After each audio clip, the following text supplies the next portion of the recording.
Welcome to Transforming Work with Sophie Wade, exploring the future of work. Find out what's going on, disruptions, evolutions, opportunities, challenges, and interventions in our multi-generational distributed organizations.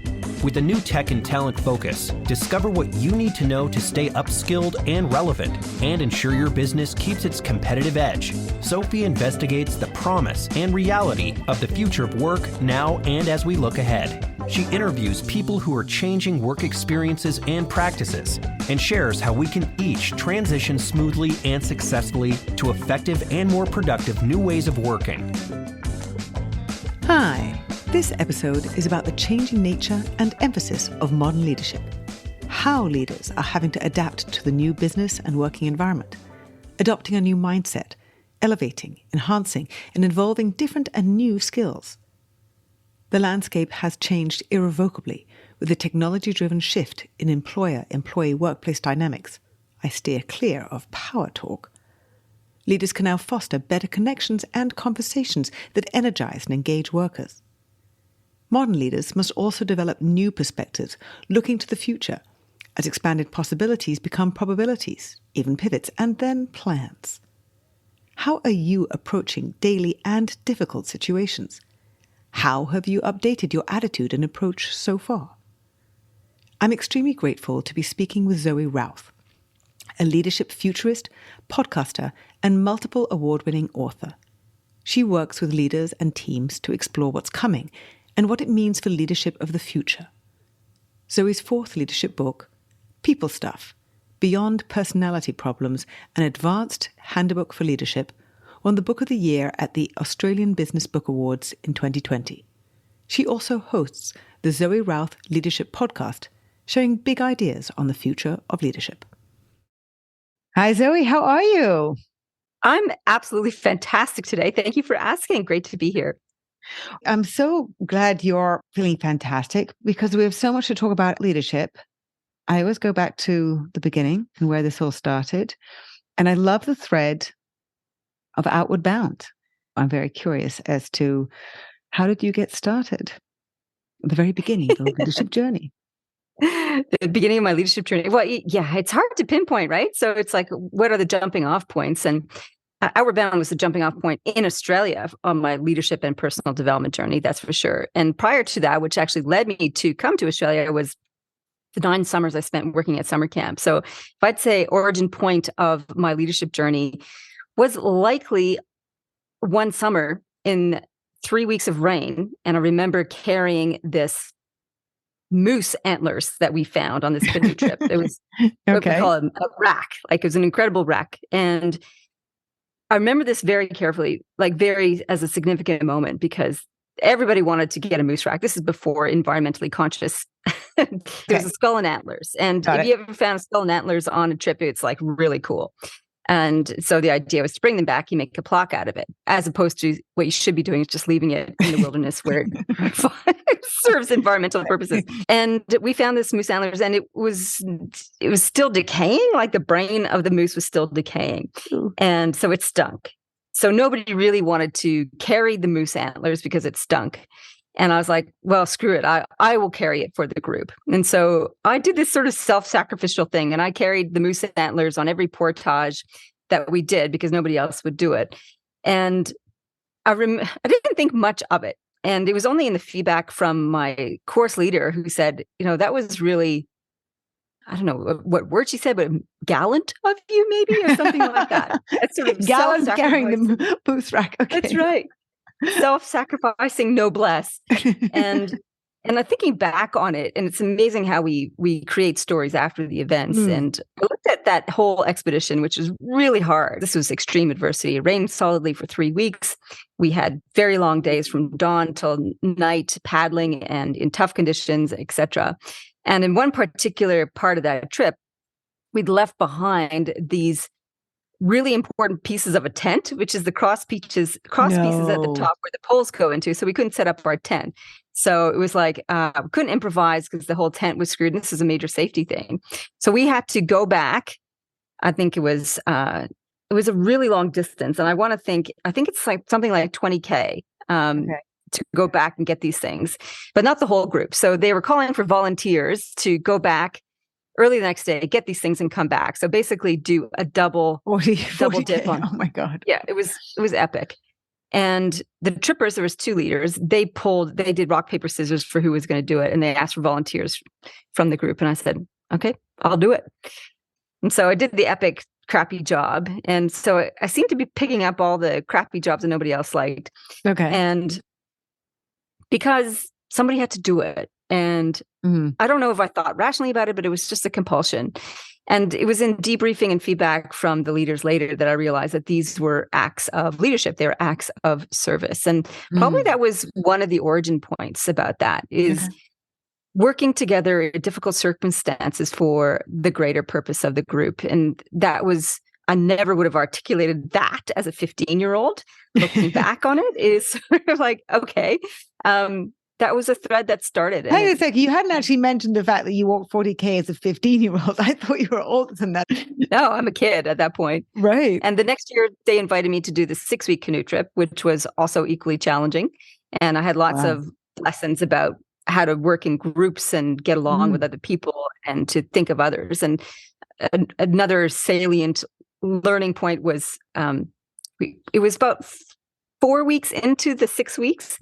And there was 2 of us who carried canoes all the time. Like carrying canoe was the hard task on a portage because it's long, it's heavy, it's awkward. Right. And the easier thing was just to slog it out with the group packs. And I was a bit dirty about why is it that nobody else volunteers to do this thing? And I was a bit jack of being the self-sacrificing martyr. Like, I've had it with this thing. Yeah, that's right. I'm like, come on, you guys, you should share it all around. And the insightful feedback from the trip leader was, well, not everybody is built and physically able to carry a canoe. Some people are like, they were shorter, not as strong. Right. And that feedback hit me like a brick between the eyes. I'm like, oh, I really had not thought about that. Okay. That everybody contributes to the group to the best of their individual ability. Right. And it's not a question of sharing all the jobs equally. That's not equitable and that's not fair. And so I completely transformed my attitude towards carrying the canoe. It's like, I am able to do this where others cannot, and others are better suited to do other things that I'm not really good at. And actually, I don't think I even got to that part, that other people are good at other things. It's more because as a 16-year-old, you're very self-oriented. I'm like, I'm good at this. Exactly. I'm going to embrace this. So that was like another awakening about what it means to work collectively and collaboratively in a group, and what is equitable and what is fair were kind of big ideas that sort of were another thread to be woven into the tapestry of leadership. In any case, I love being with people. That was the first thing and then that you I did realized. Outward Bound for many years after that. Yeah. So I was leading canoe trips in Northwest Ontario. I was grew up in Winnipeg and moved to Montreal. And so from that jump off point came to Australia. And the 13 months at Outward Bound turned into 9 years. And during those years, were you in leadership roles on the programs going out into the wilderness for part of the time each year, or it was organizing and leading the company most of the time? The first year I was there was mostly in the field. So I was out with groups, leading groups in the wilderness. And then my second year, I became head of staff and training. So I was basically doing L&D and HR. So in charge of recruitment and training and development of the staff. And so that had a blend of in the office and out in the field, and then got roped in to do a lot of corporate work during that phase of my career trajectory there. So that must be interesting, because training staff for Outward Bound is a whole different thing when you're having team leaders go out and be leading kids and young adults and adults in very challenging situations. That's a very different level of HR and L&D you were tasked with. Oh, yeah, absolutely. So it was quite a complex role, actually. So starting with staff selection, like how are we going to select these people who are going to be responsible for other humans out in the bush, was one aspect of that. And the training aspect was everything from technical skills, so how to read a map, how to manage safety, to the individual activity that we ran, from river activities to rock climbing, etc. We did have some specialist trainers to come in and do the rock climbing and the river rescue kind of training. I did a lot of the facilitation training. The risk management for the wilderness is easier than managing the emotional duress of being part of a group in difficult circumstances. That's probably the more nuanced and challenging aspect of the role. So anybody can, it's easy to learn technical skills like how to set a fire, how to walk through the bush, and even how to treat a broken leg, say, for example. It's sometimes way more challenging to understand what is the emotional journey that the individuals are having in the group and how the group as a whole is going, and making big decisions about what we should do about particular issues that come up. Because people have some quite intense moments on outward bound trips. Absolutely. So there's the individual challenges of, let's say, doing abseiling, which terrifies everybody, which is repelling for our North American listeners. That's going over backwards on a cliff with a rope. So that's going to push most people's buttons. So there's the individual courage required to do those types of activities. And then there's the other social challenges of, how do I fit into this group? Will I make friends? Do people like me? How do we problem solve together? What if we have conflict about decision making? What if we have conflict about people not being nice to each other? And all those things happened in groups as well. So as a facilitator, you've got to be across how to diffuse all that and how to process it. And that's where the biggest learning comes for individuals and for leaders. Yes, I can imagine. How old are the staff that you're training? You're trying to accelerate people's awareness when they haven't yet had enough life experiences necessarily to be able to take all that training on board to go out and face much more challenging situations than one typically does in an office. The age group was mostly in their early to mid 20s. So you did have a few outliers of oldies in their 30s, but mostly they're in their early 20s. So many of them are university graduates from all sorts of different areas. They've always had this is a typical profile, always had a love of the wilderness, participated in wilderness activities at uni and in high school and that kind of thing. And they were interested in having an adventurous life or adventurous job for a little while. And that was sort of the profile. So the question about, they haven't lived a lot, how do they manage all these particular things? And I think what always astounded me in recruitment after recruitment is the amazing humans that were attracted to this kind of work, because yes, they love adventure, and they're also interested in the purpose of Outward Bound, which was to unleash human potential. So they have a very human-centered value set. That sort of held them in good stead and was kind of a North Star for them as they went through these difficult situations. You get a lot of life experience pretty fast in the training process that we put people through. And oh, really?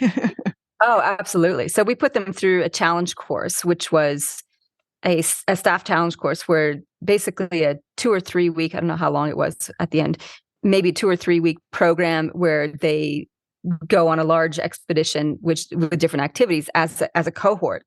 And so they go through that whole experience as a team themselves. So they have that lived experience that they can draw on. And in terms of training, we did a lot of role plays. We did a lot of scenarios and case studies and that sort of thing. But basically a lot of working with kids on the job. And you learn pretty fast what the patterns are, and we gave them a lot of people reading tools to help them get a fast insight onto the different dynamics. So then you moved on from there to be setting up your own leadership-focused company. How did you transfer all those amazing leadership and management and L&D skills that you had developed into the corporate environment? So I had a taste of it while I was working at Outward Bound, because we had often had organizations come along to do team building. And also working, I guess, in terms of working in that kind of colleague environment, which is different to working with kids in a group. I had that experience at Outward Bound in managing the staff team and my training team. So running my own teams, if you like, was the hands-on experience. And then the corporate people that we ran through Outward Bound, got to understand how adults in corporate environments, their challenges. The common thread, so this is where the similarities are, is that whether you have people in the bush or whether you have people in the boardroom, or you have people working on a project, there's similar patterns of what makes a team work, and there's similar patterns of what makes a team dysfunctional. Largely, it's misunderstandings and not really, and lack of self-awareness and lack of awareness of other people. So some basic emotional intelligence skills are what can often create the conflict. And all groups go through the storming, norming, performing, and adjourning cycles. That's an interesting pattern to see across the board. And it's only to a certain degree, though. Like some of them really perform, some of them don't. Some of them really have a lot of storming, and some of them don't. So there's variations on the theme, but the pattern is similar. So this is one thing I noticed is like, these are the patterns I see across each of these areas, regardless of context and also regardless of industry. So it was those kinds of experience which helped me be best placed to work with executives and senior leaders. The other aspect of my leadership professional journey was working at the Australian Rural Leadership Foundation. And I was there for 5 years, and I learned a lot about leadership theory while I was there, as well as understanding other kinds of different groups coming together, whether it's industry leaders, whether it's professional bodies, people from different areas of a profession coming together to try and lead things, or community leaders, and actually trying to bring different stakeholders together to drive leadership change. Those kinds of dynamics were different in theme, and similar in the same complex human dynamics. So same complex human dynamics, the themes and the topics shifted. So that sort of added another layer of understanding of how people come together to do stuff. And it's not even your latest book, because I think you've got another one coming out. But in people stuff, you use archetypes to help people understand themselves and each other, and how those dynamics interplay. Did you learn those archetypes at the Australian Rural Leadership Foundation? The chief model that we use when I was there, and they use a different model now, is the leadership maturity profile, which is the development of ego leadership maturity. And so that model shaped our program design when I was there, meaning that when we understood that adults continue to develop in terms of their sense of self, their sense of efficacy in the world, and their understanding of the world and their purpose in the world, that's called leadership maturity. And that can grow and expand and become ever more inclusive and ever more complex. Then how we operate as leaders can shift and change as we expand our sense of perspective. So that was the model that we worked with extensively when I was there. I have adopted that model into my current leadership practice.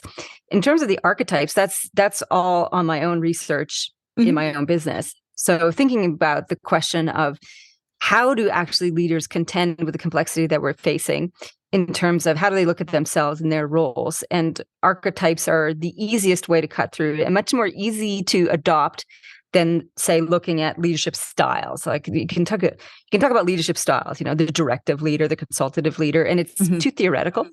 The reason that I chose archetypes as a way for leaders to explore how they show up every day is because it's more enlivening. We can embody it, we can visualize it, we know the pattern and story of an archetype. So it's easier to channel that and adopt those behaviors and attitudes, as opposed to say, I'm going to be a consultative leader now, and it's all theoretical and you got to mess around in it. Right. As opposed to, I'm going to be a warrior leader. And we know when we say warrior leader, what that kind of feels like and what that might look like. In all of my work, which is about empathy starts with you. It starts with you understanding yourself before you can really understand anybody else.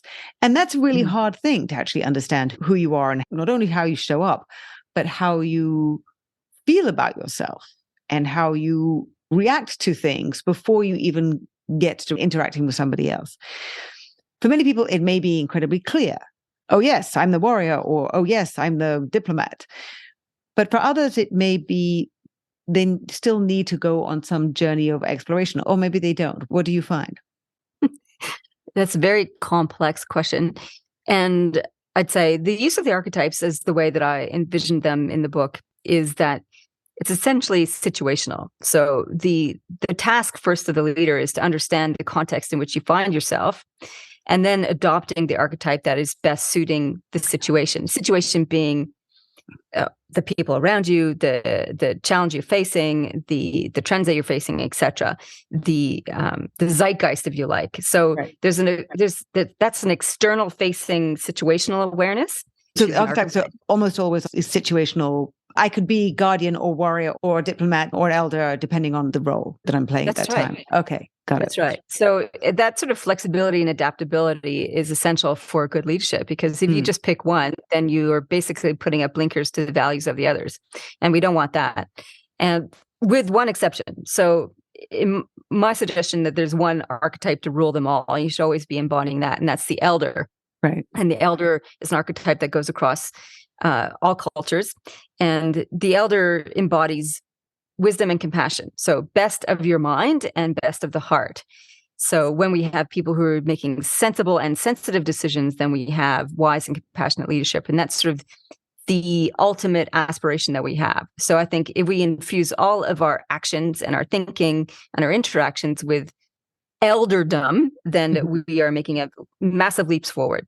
Now, we might also blend the elder with maybe the guardian. So maybe we need to be elder, wise, and compassionate. And the guardian is about protecting the bits of the past that are most important to preserve while edging forward. So there's blending, if you like. So that's how I see the archetypes working. Now, coming back to your question about self-awareness and how to use the archetypes for self-understanding. The exercise there would be thinking, what am I attracted to in terms of each of the archetypes? And what about the shadow side? Where do I see the shadow side of each archetype play out in my life, whether I'm expressing sometimes or being drawn to the shadow side or seeing that in other people? So that's a tool for self-awareness as well, because each of the archetypes has a shadow side. And it's only by becoming aware of it that we can integrate it and not succumb to those shadow drivers, if you like. So we can use the archetypes as a self-awareness tool to explore where do I see that pattern in myself and in others. Got it. What have you been seeing in your leadership work over the last 5 to 10 years? How leadership has been evolving?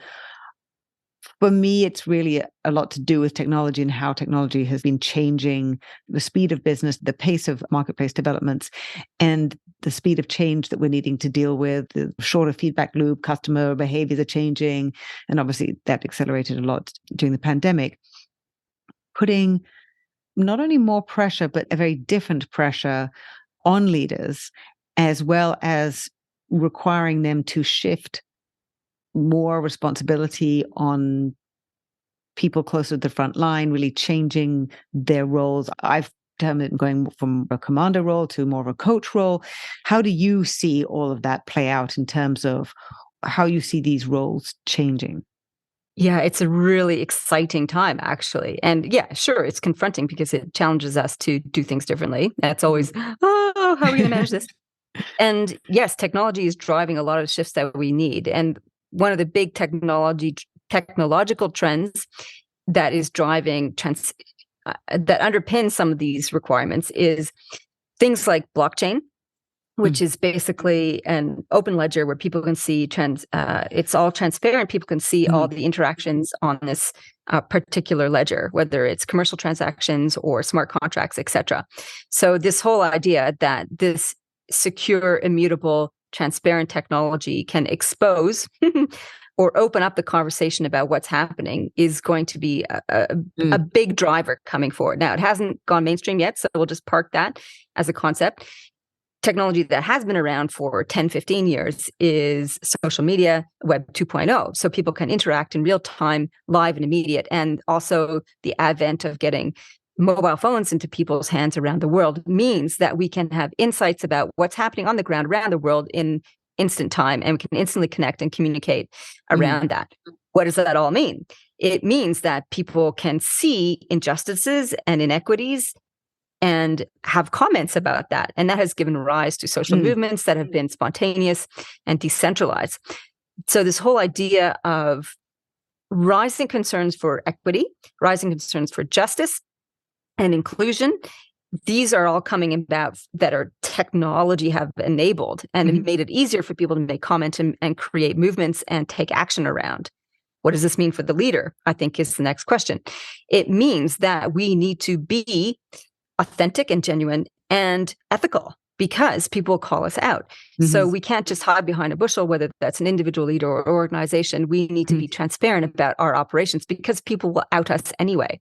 So that's actually compelling us to think about what are our principles, what are our ethics, and what do we stand for? And if we are a selfish, abusive type of organization or leader, then this is not going to serve us well because people will take us down. Now, some people are bad actors and will use the power of technology to attack innocence. That's a side issue. Right. So the summary point is transparency is rife. Transparency is the default as a norm. So this is calling for us to have a greater concern for ESG, environment, society, and governance principles.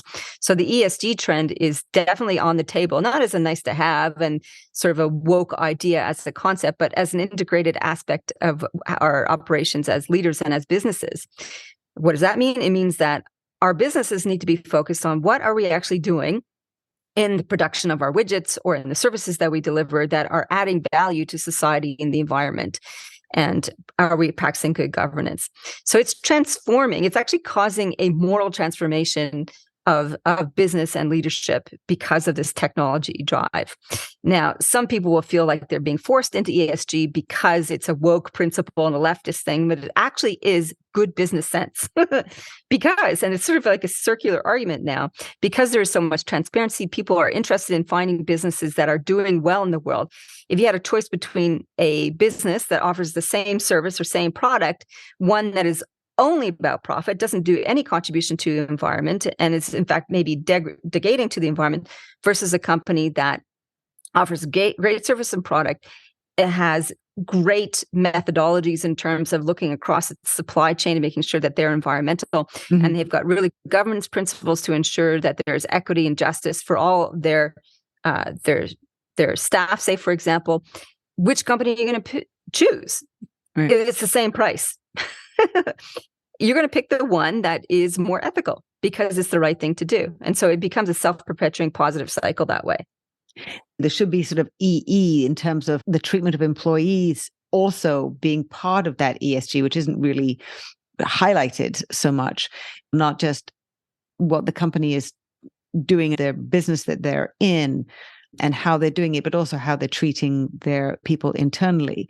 That transparency through Glassdoor and other platforms is really opening that up. What does that mean for leaders? We have all these tech layoffs in the US, and IBM investors were not happy because they only laid off 5% of workers. I don't know what's been happening recently in Australia, but I'm curious as to how leaders in a challenging economic environment have been having to respond and how they're being tasked differently than before. It's been negotiation is probably the theme that comes through. And so in talking to leaders, like, how are you contending with the rising desire from employees for greater flexibility, whether that's work from home or different work hours? And they said it's a tug of war, maybe is maybe too strong a word, but it's still a negotiation. So the idea is like, how long is a piece of string? How much rope do we give them? And how do we actually make decisions collectively that are good for you, good for the business? And at the moment, it feels like sometimes it's in the recruitment environment here in Australia, where there's a shortage of staff everywhere, the employees seem to have more bargaining power than the employers. And so there's this tit for tat negotiation of how do we make this work together in a way that we still deliver on results that is also good for you. So I think the negotiation is probably one of the new things that leaders need to contend with. The second one is increased demand on them to manage well-being and to be across well-being of their employees. And this is surfaced this surfaced during the pandemic. Well-being, mental health has been a primary concern. All of a sudden, that was sort of kept in the closet or left to personal worlds. now through the pandemic, it is up front and center that leaders need to be across that. How are you managing the well-being of your team? And I have one organization that every morning in their daily stand-up, they do a round robin of how's your busyness? Do you have any red flags? And what's your well-being on a scale of 1 to 10? And they report every day on that. Every day they do great. that. Yeah. And so they have an immediate litmus of how busy people are, how stressed are they, and what are some immediate things that people need to contend with. So you can check in with people about how you're actually coping with stuff. And well-being isn't just a physical thing. It could be stress, whatever. And so it opens up the conversation about how we are caring for each other and realizing that people's mental health, personal well-being is on the table as part of being able to deliver the work.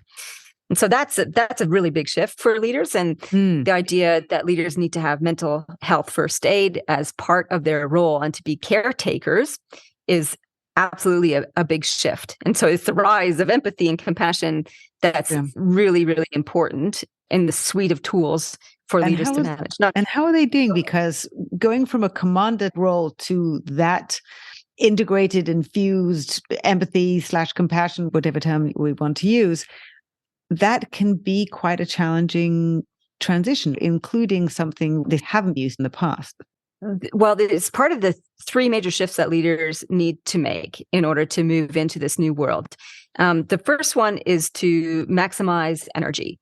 And maximizing energy includes managing people's personal well-being as well as managing their workload. And so that comes back to time management and activity management in some cases. So some brass tacks around that. So maximizing energy is one of the big shifts that leaders need to pay attention to. Reducing friction is another one. So this is a shift in role away from command and control. And a leader going, where is there friction in the organization and the team? And how do I get rid of that, minimize it, et cetera? And so that's another shift that they becoming more of a facilitator and that being their responsibility to go in and sort it out. Yeah, that's right. So maximize energy, reduce friction, and amplifiability. So what that means is instead of commanding people, it's like, how do I liberate people's resources potential? And in some cases, and that's really more recently, we're like, how do we amplify people's abilities through things like artificial intelligence? Because that's kind of the next phase of what's going on. So how do you become an amplifier in that way? And one of the challenges I find consistently with leaders is it's a big shift for them to let go. And it's a chronic, classic challenge of, as a manager, leader, you move away from doing things yourself to allowing other people to do it. So that whole delegation and coaching and training aspect is still something that people are stumbling with because it's so rewarding to be able to do it yourself, do it well, know it is done. And so it feels less immediately rewarding to upskill somebody else to do it. And this is a big mindset shift and a identity shift that leaders need to make, is that you are an amplifier now. You need to liberate people's creativity and capability around you. If you hang on to stuff, you're denying somebody else's the reaching of their potential. That's fascinating. Rather than me getting satisfaction that I did it, I have to get satisfaction that somebody else did it. Okay. And how's that going? It's not just that shift. Which is a dopamine shift, right? So it's letting go of the dopamine that you get from completing the task. And it's not just a selfless thing of watching somebody else succeed, rah, rah, and applauding them. It's more about understanding your role as an amplifier is to amplify all aspects of the system. So it's not just about delivering this one particular result. Your scope is much broader than that.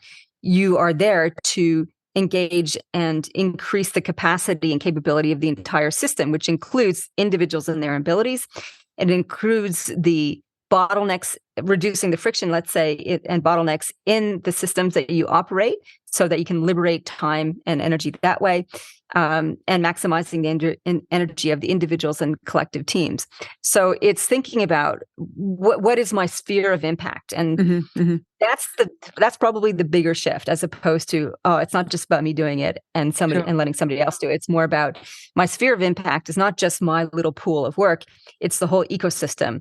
And this is actually a massive leadership maturity shift, to think, I am part of a system, and my task now is to engage and liberate and maximize that system to the best of its potential. Right. So we downplay ego and sense of identity from the individual to the collective. Or maybe it's not downplay, but up-level our sense of identity to the collective. So it's a leadership maturity shift that's complex and really engaging, and you get a lot more reward because you can see the ripple effect across a greater area. Right. And your role as part of a much bigger thing. It's so interesting. I love the fact that you're talking about systems theory.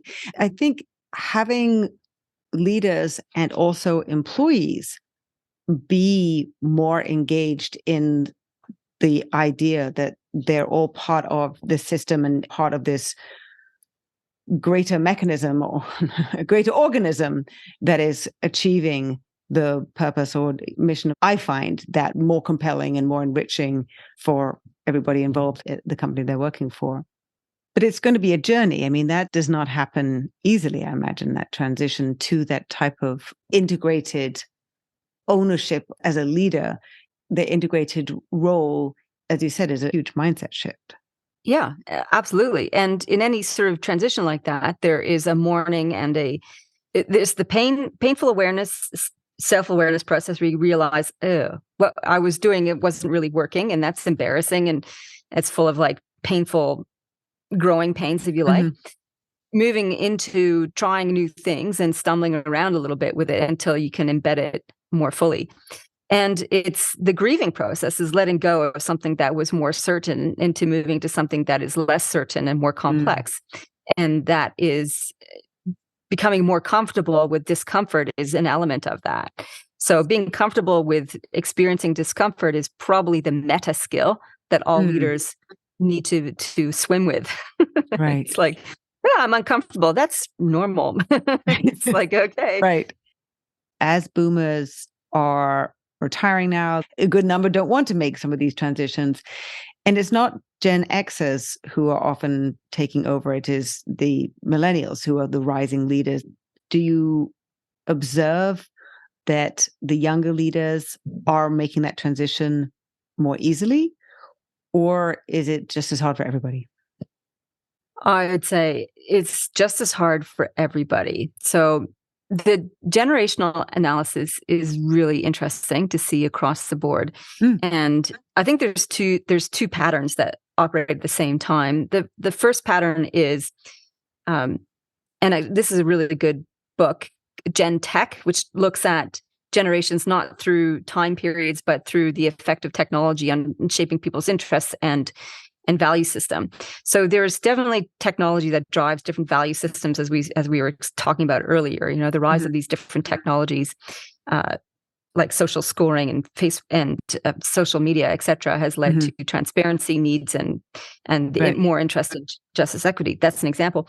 So generations will have been shaped by the different technologies and insights and value system. So there's that at play in the workforce. And there's much been said of millennials and Gen Z being more socially minded, et cetera. And I think that's sort of it's not just them, it's the rising tide of technologies that's sort of leading the shift in value system. So I think that's happening. And at the same time, there is the life patterns that exist for people. So when you're in your 20s, you have different priorities as opposed to when you're in your 30s, when you're establishing families. And so those patterns are eons old. And I think those patterns also exist. So what I'm seeing is I'm not seeing a systems-wide, like a holistic systems-wide shift of organizations in terms of embracing these new practices, holus bolus, because they're still embedded in old traditions. So what I mean by that, I'm seeing rising millennial leaders or rising Gen Z leaders, and they are still stuck in a conventional system. And there is friction there with that, because they know that they know this system isn't just equitable, fair. They're still astonished by sexism, racism, and quite frankly, the slavism that occurs in these different corporate organizations. And they feel lack of power to shift that because they've got to earn a living. and they're not all systems changers.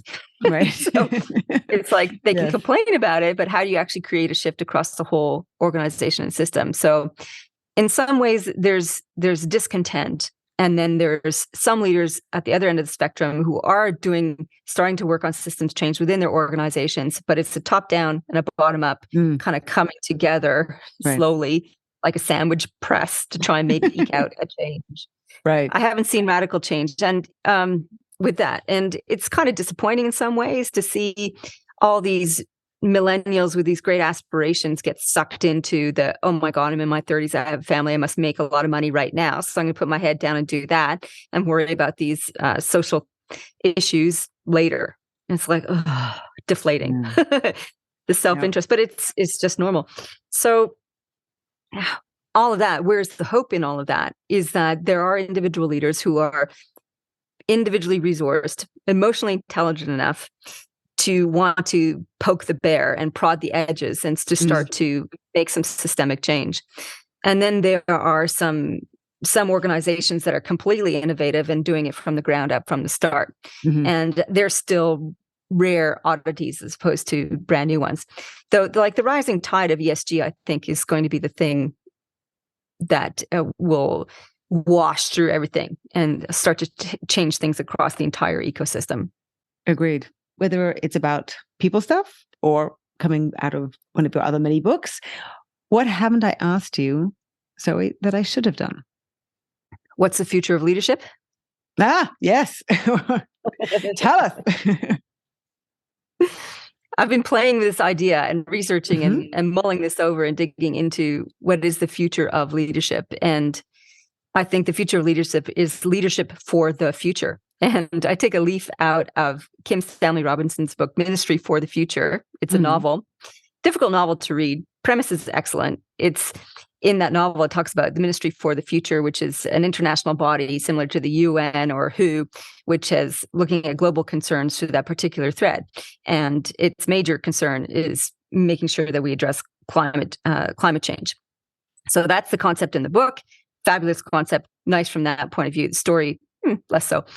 In any case, the idea that leadership for the future is part of the future of leadership, I think, is essential. And with that, there's what it comes down to are kind of three meta skills or, mindset skills and qualities that people need to embrace. The first one is the mindset is to have an explorer mindset, curiosity, sense of adventure, sense of independence, and the idea to go off and find out what is happening. So that explorer mindset is absolutely crucial. And the second piece, the skills, is really the being able to map what's going on. And we talked about that also in terms of understanding systems, mapping future trends, and understanding context. So the ability to map what's going on is essential.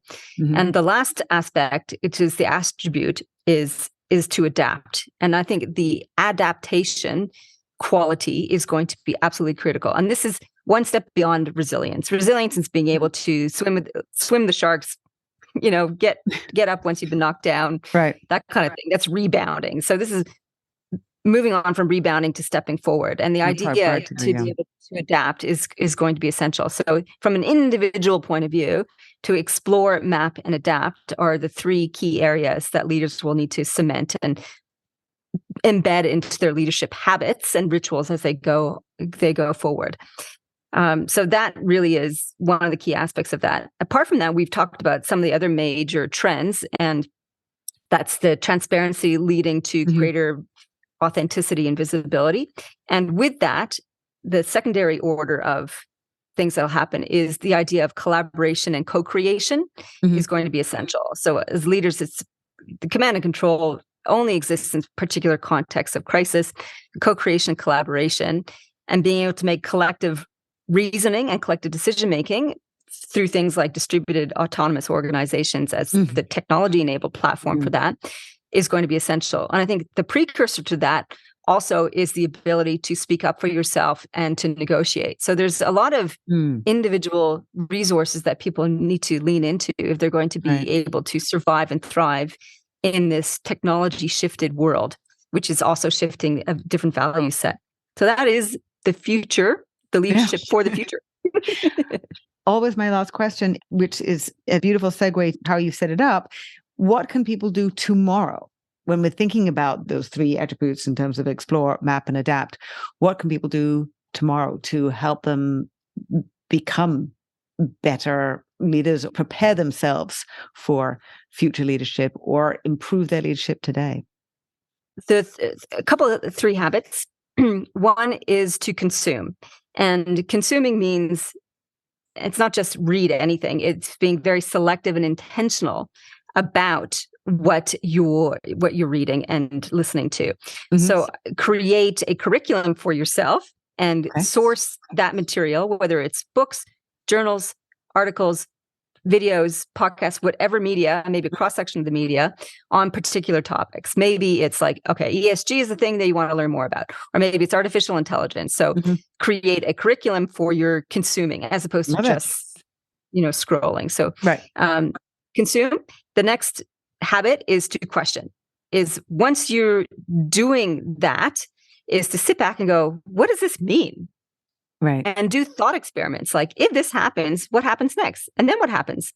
Yeah. Do a storyboard of that. And that's what Martin Strong, he's got a new book out called Visionary. And he talks about storyboarding as a way of visualizing the future. So that's sort of the next habit, if you like. So we've got consume, we've got question. And the third one is connect. And the third habit there with connect is actually not to consume anything and not to do any thinking and to give your brain some rest time. Okay. So it can allow the subconscious to make the connections between all the threads. Okay. And so that downtime rest part is really, really important in order to allow these emerging ideas, these emerging innovations to come through. So those are the three habits that people can do. And I think in terms of a mini project, which would also be really cool, is to have a fit for the future, is to build a fit for the future club with your team, colleagues, or friends, where you agree to meet monthly or weekly or whatever. And you rotate someone to bring along something new that they've read, seen, or listened to that they're curious about. Maybe it's like, yeah. So you start a club talking about the future without any particular outcome in mind, except to keep abreast of these emerging technologies. And maybe you have themes that are relevant for your particular industry, or maybe you don't. Maybe you have like in the industry and outside of the industry. Let's go and explore this. So I think there's a whole bunch of different little experiments, but I think idea. That's a stepping stone. Fascinating to be thinking through all these elements of leadership, particularly when it comes to looking forward and how leadership is changing. And you're breaking it down really helps make it more manageable and more doable. So thank you so much, Zoë, for your time. I really appreciate it. Thank you, Sophie. This has been really fun to explore the future of leadership and humans on the human journey. Thanks again to Zoë Routh. You can follow Zoë on LinkedIn, on Twitter and Instagram at Zoë Routh, ZoeRouth, and Facebook at Zoe.Routh, as well as go to her website, zoerouth.com, and her YouTube channel. You can also listen to her podcast, the Zoë Routh Leadership Podcast, on your favorite podcast platform. Immediate action tip: consume, being selective and intentional about what you're reading and listening to. Question: sit back and ask, what does this mean? And then connect.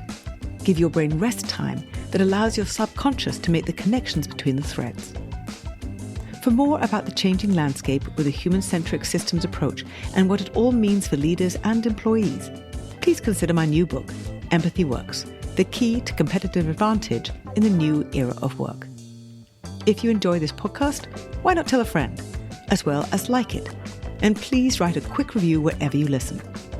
For weekly video updates, curated useful articles, research, and information, please follow me on LinkedIn and Twitter at @SophieWade. And for more information to help navigate this period of transformation, you can also sign up for my Work in Progress newsletter on LinkedIn and my blog, which is available on sophiewade.com and flexelnetwork.com. Until next time.